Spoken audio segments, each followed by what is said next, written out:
Vous écoutez Voyage dans la Lune. Un livre écrit par Cyrano de Bergerac et lu par la voix modélisée de Nicolas Charbonneau. La Lune était en son plein, le ciel était découvert, et 9 heures du soir étaient sonnées lorsque nous revenions d'une maison proche de Paris, 4 de mes amis et moi. Les diverses pensées que nous donna la vue de cette boule de safran nous défrayèrent sur le chemin. Les yeux noyés dans ce grand astre, tantôt l'un le prenait pour une lucarne du ciel, par où l'on entrevoyait la gloire des bienheureux. Tantôt, l'autre protestait que c'était la platine où Diane dresse les rabats d'Apollon. Tantôt, un autre s'écriait que ce pourrait bien être le soleil lui-même, qui s'étant au soir dépouillé de ses rayons, regardait par un trou ce qu'on faisait au monde quand il n'y était plus. Et moi, dis-je, qui souhaite mêler mes enthousiasmes aux vôtres, je crois sans m'amuser aux imaginations pointues dont vous chatouillez le temps pour le faire marcher plus vite, que la Lune est un monde comme celui-ci, à qui le nôtre sert de lune. La compagnie me régala d'un grand éclat de rire. Ainsi peut-être, leur dis-je, se moque-t-on maintenant dans la Lune de quelque autre qui soutient que ce globe-ci est un monde.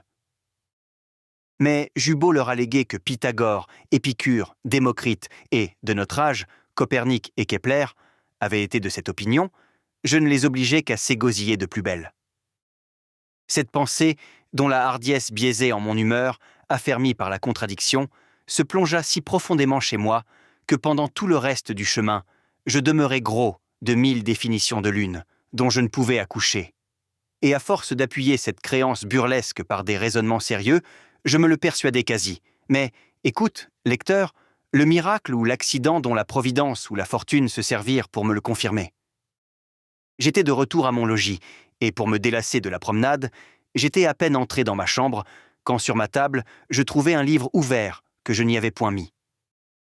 C'étaient les œuvres de Cardan, et quoique je n'eusse pas dessein d'y lire, je tombais de la vue, comme par force, justement dans une histoire que raconte ce philosophe. Il écrit qu'étudiant un soir à la chandelle, il aperçut entrer, à travers les portes fermées de sa chambre, 2 grands vieillards, lesquels, après beaucoup d'interrogations qu'il leur fit, répondirent qu'ils étaient habitants de la Lune. Et cela dit, ils disparurent.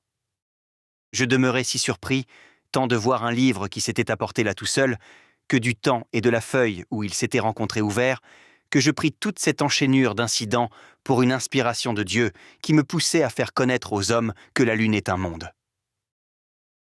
Quoi ?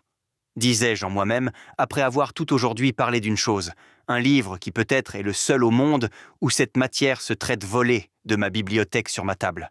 Devenir capable de raison, pour s'ouvrir justement à l'endroit d'une aventure si merveilleuse et fournir ensuite à ma fantaisie les réflexions et à ma volonté les dessins que je fais. Sans doute, continuai-je, les 2 vieillards qui apparurent à ce grand homme sont ceux-là même qui ont dérangé mon livre et qui l'ont ouvert sur cette page pour s'épargner la peine de me faire cette harangue qu'ils ont faite à Cardan. Mais, ajoutai-je, je ne saurais m'éclaircir de ce doute si je ne monte jusque-là. Et pourquoi non ? Me répondais-je aussitôt. Prométhée fut bien autrefois au ciel dérobé du feu. À ces boutades de fièvre chaude succéda l'espérance de faire réussir un si beau voyage. Je m'enfermai, pour en venir à bout, dans une maison de campagne assez écartée, où, après avoir flatté mes rêveries de quelques moyens capables de m'y porter, voici comme je me donnais au ciel. Je m'étais attaché autour de moi quantité de fioles pleines de rosée, et la chaleur du soleil qui les attirait m'éleva si haut, qu'à la fin, je me trouvai au-dessus des plus hautes nuées. Mais comme cette attraction me faisait monter avec trop de rapidité, et qu'au lieu de m'approcher de la Lune, comme je prétendais, elle me paraissait plus éloignée qu'à mon partement, je cassai plusieurs de mes fioles, jusqu'à ce que je sentis que ma pesanteur surmontait l'attraction et que je descendais vers la terre. Mon opinion ne fut point fausse, car j'y retombai quelque temps après, et à compter l'heure que j'en étais parti, il devait être minuit. Cependant, je reconnus que le soleil était alors au plus haut de l'horizon, et qu'il était midi. Je vous laisse à penser combien je fus étonné.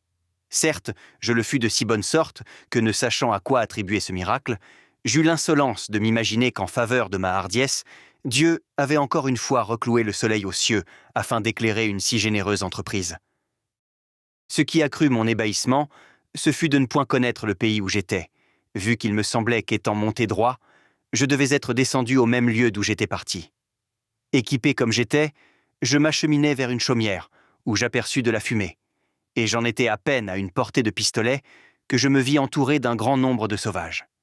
Ils parurent fort surpris de ma rencontre, car j'étais le premier, à ce que je pense, qu'ils eussent jamais vu habillé de bouteille. Et pour renverser encore toutes les interprétations qu'ils auraient pu donner à cet équipage, ils voyaient qu'en marchant, je ne touchais presque point à la terre. Aussi, ne savaient-ils pas qu'au premier branle que je donnais à mon corps, l'ardeur des rayons de midi me soulevait avec ma rosée, et sans que mes fioles ne fussent plus en assez grand nombre, j'eusse été, possible, à leur vue enlevée dans les airs. Je les voulus aborder, mais comme si la frayeur les eût changés en oiseaux, un moment les vis perdre dans la forêt prochaine. J'en attrapai toutefois un, dont les jambes sans doute avaient trahi le cœur. Je lui demandai avec bien de la peine, car j'étais essoufflé, combien on comptait de là à Paris, depuis quand en France le monde allait tout nu, et pourquoi il me fuyait avec tant d'épouvante. Cet homme à qui je parlais était un vieillard olivâtre, qui d'abord se jeta à mes genoux, et joignant les mains en haut derrière la tête, ouvrit la bouche et ferma les yeux. Il marmotta longtemps, mais je ne discernais point qu'il articula rien, de façon que je pris son langage pour le gazouillement enroué d'un muet. À quelque temps de là, je vis arriver une compagnie de soldats tambours battants, et j'en remarquai deux se séparer du gros pour me reconnaître. Quand ils furent assez proches pour être entendus, je leur demandai où j'étais. « Vous êtes en France, » me répondirent-ils. « Mais qui diable vous a mis dans cet état? Et d'où vient que nous ne vous connaissons point? Est-ce que les vaisseaux sont arrivés? En allez-vous donner avis à monsieur le gouverneur? Et pourquoi avez-vous divisé votre eau-de-vie en tant de bouteilles? » À tout cela, je leur repartis que le diable ne m'avait point mis en cet état, qu'il ne me connaissait pas à cause qu'il ne pouvait pas connaître tous les hommes, que je ne savais point que la Seine porta des navires, que je n'avais point d'avis à donner à monsieur de Montbazon, et que je n'étais point chargé d'eau-de-vie. « Oh, oh !» me dirent-ils, me prenant par le bras. « Vous faites le gaillard. Monsieur le gouverneur vous connaîtra bien, lui. » Ils me menèrent vers leur gros, me disant ces paroles, et j'appris d'eux que j'étais en France, et n'étais point en Europe, car j'étais en la Nouvelle-France. Je fus présenté à monsieur de Montmagny, qui en est le vice-roi. Il me demanda mon pays, mon nom et ma qualité, et après que je l'eus satisfait, en lui racontant l'agréable succès de mon voyage, soit qu'il le crût, soit qu'il feignît de le croire, il eut la bonté de me faire donner une chambre dans son appartement. Mon bonheur fut grand de rencontrer un homme capable de hautes opinions, et qui ne s'étonna point quand je lui dis qu'il fallait que la terre eût tourné pendant mon élévation. Puisqu'ayant commencé de monter à 2 lieues de Paris, j'étais tombé par une ligne quasi perpendiculaire en Canada. Le soir, comme je m'allais coucher, je le vis entrer dans ma chambre. « Je ne serais pas venu, me dit-il, interrompre votre repos, si je n'avais cru qu'une personne qui a pu faire 900 lieues en demi-journée les a pu faire sans se lasser.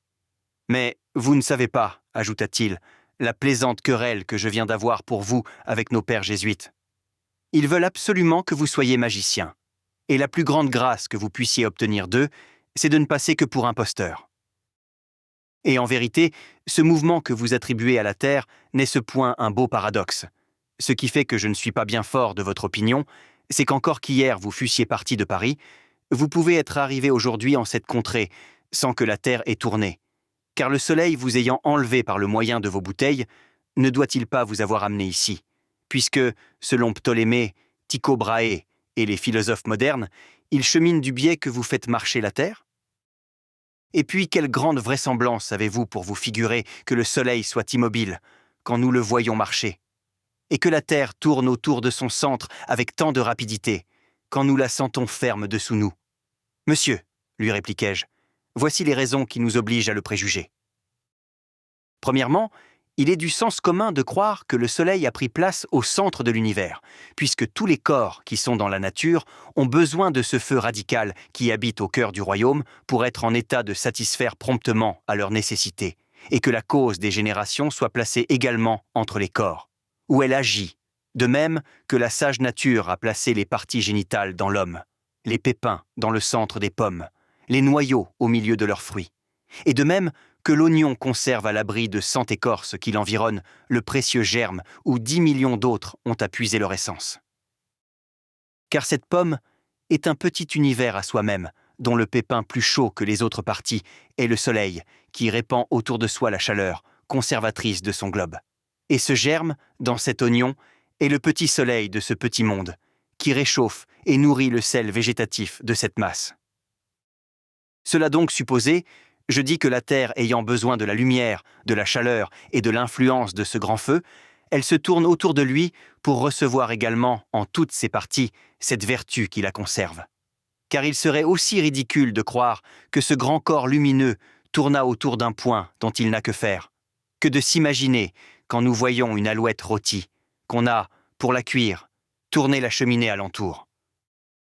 Autrement, si c'était au Soleil à faire cette corvée, il semblerait que la médecine eût besoin du malade, que le fort dût plier sous le faible, le grand servir au petit, et qu'au lieu qu'un vaisseau cingle le long des côtes d'une province, on dût faire promener la province autour du vaisseau.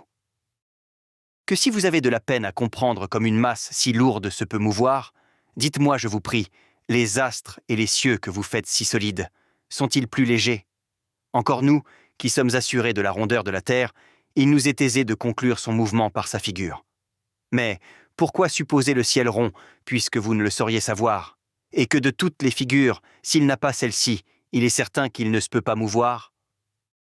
Je ne vous reproche point vos excentriques, vos concentriques, ni vos épicycles, tous lesquels vous ne sauriez expliquer que très confusément, et dont je sauve mon système. Parlons seulement des causes naturelles de ce mouvement.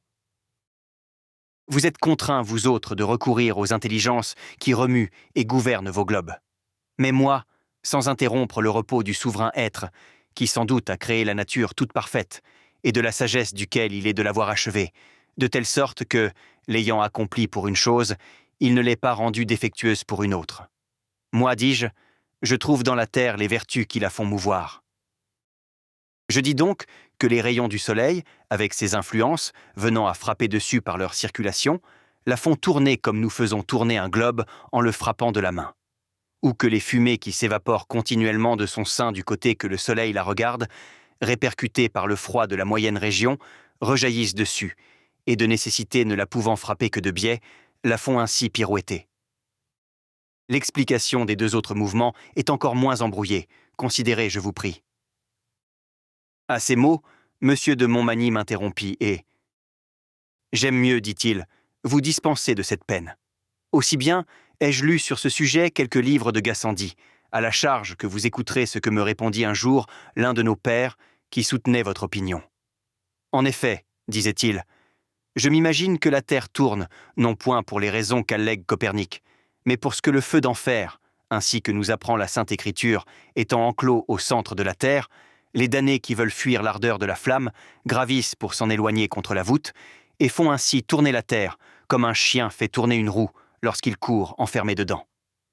Nous louâmes quelque temps le zèle du bon père, et son panégyrique étant achevé, M. de Montmagny me dit qu'il s'étonnait fort, vu que le système de Ptolémée était si peu probable, qu'il eût été si généralement reçu. « Monsieur, lui répondis-je, la plupart des hommes qui ne jugent que par les sens se sont laissés persuader à leurs yeux, et de même que celui dont le vaisseau navigue terre à terre croit demeurer immobile, et que le rivage chemine, ainsi les hommes tournant avec la terre autour du ciel ont cru que c'était le ciel lui-même qui tournait autour d'eux. Ajoutez à cela l'orgueil insupportable des humains, qui leur persuade que la nature n'a été faite que pour eux, comme s'il était vraisemblable que le Soleil, un grand corps, 434 fois plus vaste que la Terre, n'eût été allumé que pour mûrir ses nèfles et pommer ses choux. Quant à moi, bien loin de consentir à l'insolence de ces brutaux, je crois que les planètes sont des mondes autour du Soleil, et que les étoiles fixes sont aussi des soleils qui ont des planètes autour d'eux, c'est-à-dire des mondes que nous ne voyons pas d'ici à cause de leur petitesse, et parce que leur lumière empruntée ne saurait venir jusqu'à nous. Car comment, en bonne foi, s'imaginer que ces globes si spacieux ne soient que de grandes campagnes désertes, et que le nôtre, à cause que nous y rampons, une douzaine de glorieux coquins, ait été bâti pour commander à tous? Quoi? Parce que le soleil compasse nos jours et nos années, est-ce à dire pour cela qu'il n'ait été construit qu'afin que nous ne cognions pas de la tête contre les murs? Non, non. Si ce Dieu visible éclaire l'homme, c'est par accident, comme le flambeau du roi éclaire par accident au crocheteur qui passe par la rue. Mais, me dit-il, si, comme vous assurez, les étoiles fixes sont autant de soleils, on pourrait conclure de là que le monde serait infini, puisqu'il est vraisemblable que les peuples de ces mondes, qui sont autour d'une étoile fixe, que vous prenez pour un soleil, découvrent encore au-dessus d'eux d'autres étoiles fixes que nous ne saurions apercevoir d'ici, et qu'il en va éternellement de cette sorte. N'en doutez point, lui répliquai-je. Comme Dieu a pu faire l'âme immortelle, il a pu faire le monde infini, s'il est vrai que l'éternité n'est rien autre chose qu'une durée sans borne, et l'infini une étendue sans limite. Et puis Dieu serait fini lui-même, supposé que le monde ne fût pas infini, puisqu'il ne pourrait pas être où il n'y aurait rien, et qu'il ne pourrait accroître la grandeur du monde, qu'il n'ajoutât quelque chose à sa propre étendue, commençant d'être où il n'était pas auparavant. Il faut donc croire que comme nous voyons d'ici Saturne et Jupiter, si nous étions dans l'un ou dans l'autre, nous découvririons beaucoup de mondes que nous n'apercevons pas d'ici, et que l'univers est éternellement construit de cette sorte. « Ma foi !» me répliqua-t-il. « Vous avez beau dire, je ne saurais du tout comprendre cet infini. »« Eh, dites-moi, lui dis-je, comprenez-vous mieux le rien qui est au-delà ? Point du tout. Quand vous songez à ce néant, vous vous l'imaginez tout au moins comme du vent, comme de l'air, et cela est quelque chose. Mais l'infini, si vous ne le comprenez en général, vous le concevez au moins par partie, car il n'est pas difficile de se figurer de la terre, du feu, de l'eau, de l'air, des astres, des cieux.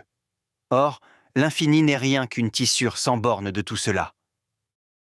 Que si vous me demandez de quelle façon ces mondes ont été faits, vu que la Sainte Écriture parle seulement d'un que Dieu créa, je réponds qu'elle ne parle que d'une autre, à cause qu'il est le seul que Dieu ait voulu prendre la peine de faire de sa propre main, mais tous les autres qu'on voit ou qu'on ne voit pas, suspendus parmi l'azur de l'univers, ne sont rien que l'écume des soleils qui se purgent. Car comment ces grands feux pourraient-ils subsister s'ils n'étaient attachés à quelque matière qui les nourrit ? Or, comme le feu pousse loin de chez soi la cendre dont il est étouffé, de même que l'or dans le creuset se détache en s'affinant du marcassite qui affaiblit son carat, et de même que notre cœur se dégage par le vomissement des humeurs indigestes qui l'attaquent. Ainsi, le soleil dégorge tous les jours et se purge des restes de la matière qui nourrit son feu. Mais lorsqu'il aura tout à fait consommé cette matière qu'il entretient, vous ne devez point douter qu'il ne se répande de tous côtés pour chercher une autre pâture, et qu'il ne s'attache à tous les mondes qu'il aura construits autrefois, à ceux particulièrement qu'il rencontrera les plus proches. Alors, ce grand feu, rebrouillant tous les corps, les rechassera pêle-mêle de toutes parts comme auparavant, et s'étant peu à peu purifié, il commencera de servir de soleil à ces petits mondes qu'il engendrera en les poussant hors de sa sphère. C'est ce qui a fait sans doute prédire aux pythagoriciens l'embrasement universel. Ceci n'est pas une imagination ridicule. La Nouvelle-France, où nous sommes, en produit un exemple bien convaincant.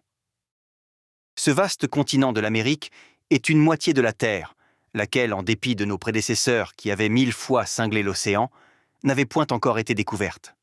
Aussi, n'y était-elle pas encore non plus que beaucoup d'îles, de péninsules et de montagnes qui se sont soulevées sur notre globe, quand les rouillures du soleil qui se nettoient ont été poussées assez loin et condensées en pelotons assez pesants pour être attirées par le centre de notre monde, possible peu à peu en particules menues, peut-être aussi tout à coup en une masse. Cela n'est pas si déraisonnable que saint Augustin n'y eût applaudi, si la découverte de ce pays eût été faite de son âge. Puisque ce grand personnage, dont le génie était éclairé du Saint-Esprit, assure que de son temps la terre était plate comme un four et qu'elle nageait sur l'eau comme la moitié d'une orange coupée. Mais si j'ai jamais l'honneur de vous voir en France, je vous ferai observer par le moyen d'une lunette fort excellente que j'ai que certaines obscurités qui d'ici paraissent des taches sont des mondes qui se construisent. Mes yeux qui se fermaient en achevant ce discours obligèrent M. de Montmagny à me souhaiter le bonsoir. Nous eûmes, le lendemain et les jours suivants, des entretiens de pareille nature. Mais comme quelque temps après l'embarras des affaires de la province accrocha notre philosophie, je retombai de plus belle au dessein de monter à la lune. Je m'en allais dès qu'elle était levée, rêvant parmi les bois, à la conduite et aux réussites de mon entreprise. Enfin, un jour, la veille de Saint-Jean, qu'on tenait conseil dans le fort pour déterminer si on donnerait secours aux sauvages du pays contre les Iroquois, je m'en fus tout seul derrière notre habitation au coupeau d'une petite montagne, où voici ce que j'exécutais. Avec une machine que je construisis et que je m'imaginais être capable de m'élever autant que je voudrais, je me précipitai en l'air du faîte d'une roche. Mais, parce que je n'avais pas bien pris mes mesures, je culbutai rudement dans la vallée. Tout froissé que j'étais, je m'en retournai dans ma chambre sans pourtant me décourager. Nous espérons que vous avez apprécié cet aperçu. Pour continuer à écouter ce livre audio sur Google Play Livres, utilisez le lien dans la description de la vidéo.